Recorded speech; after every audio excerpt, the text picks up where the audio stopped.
the public health crisis, even pre-pandemic.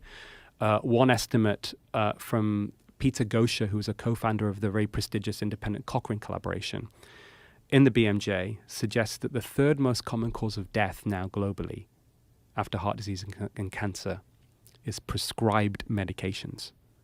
What your doctor prescribes for you, mainly because of avoidable side effects. And these are avoidable because the decision-making and the prescription often doesn't involve informed consent. And when you tell people the full benefits and harms in absolute terms of drugs, mostly they're more conservative, they're less likely to take the pills. But also the information that doctors are using to make clinical decisions are based upon these industry-sponsored trials where they keep their data commercially confidential, which ultimately means that the safety and the benefits are grossly exaggerated.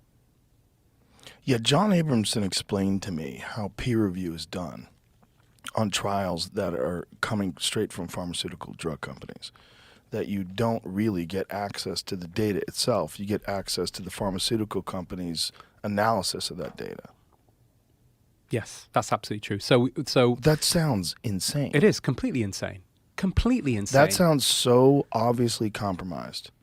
It's not scientific, Right. really. It's not ethical, Right. right? And I'm a believer in true democracy. It's not democratic. You know, when I tell my patients, I have conversations with my patients about this stuff all the time, and I just ask them what they think, and they're shocked.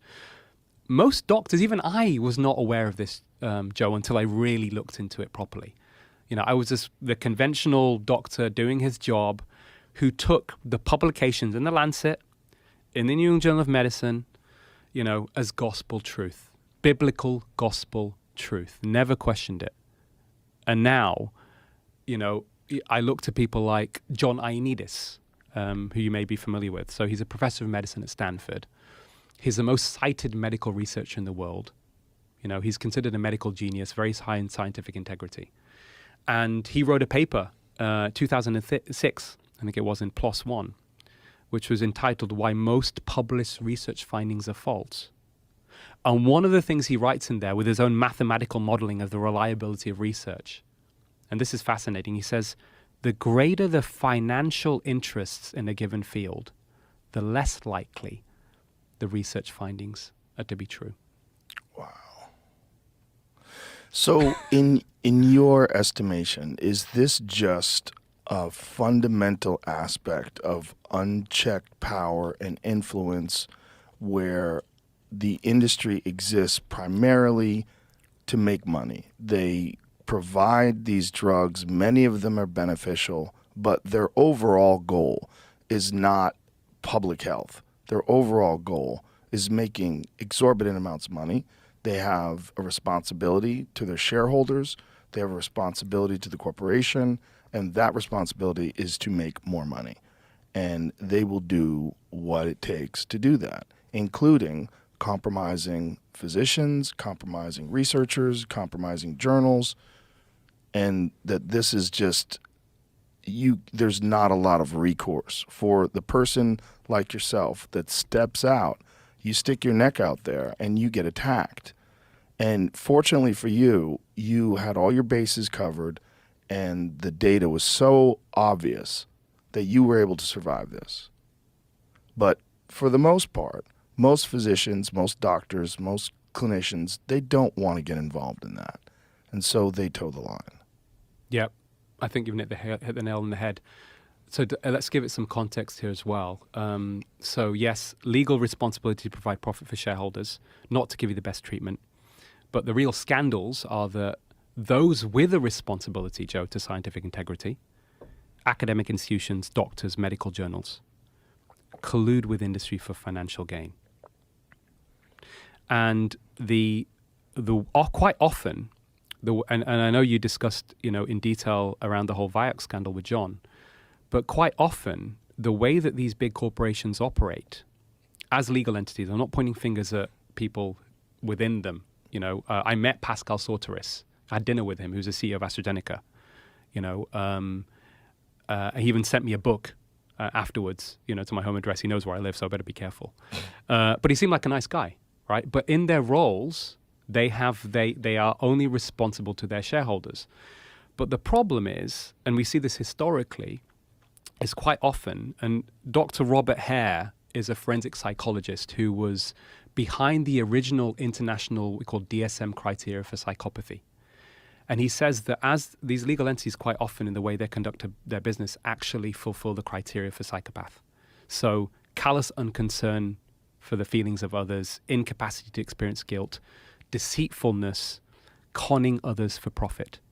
And we have precedent, we have history of that. You know, between 2003 and 2016, most of the top 10 drug companies paid fines totaling about $33 billion for illegal marketing of drugs, hiding data on harms, and manipulation of results.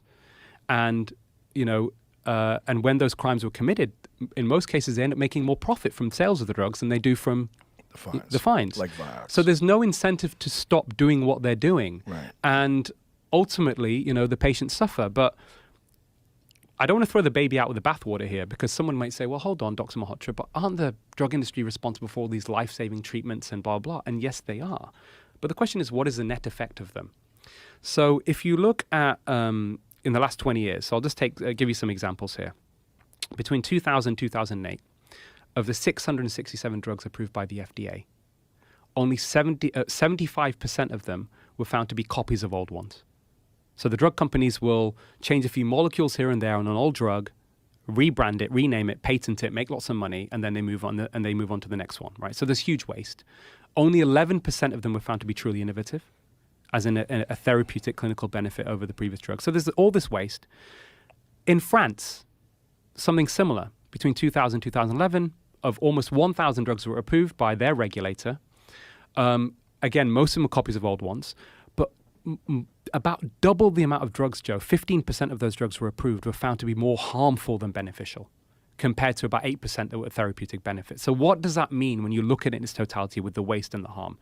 The overall net effect of the drug industry, in my view, on society in the last 2 decades has been a negative one. Wow. That's hard to swallow. And one of the reasons it's hard to swallow? There's something socio-cultural which we don't talk enough about. So a lot of people believe in medicine and think it's an exact science, but it's not an exact science. It's an applied science. It's a science of human beings. It's a social science. It's a constantly evolving science. We're taught in medical school 50% of what you learn is going to turn out to be either outdated or dead wrong within 5 years of your graduation. Wow. The trouble is nobody can tell you which half, so you have to learn on your own.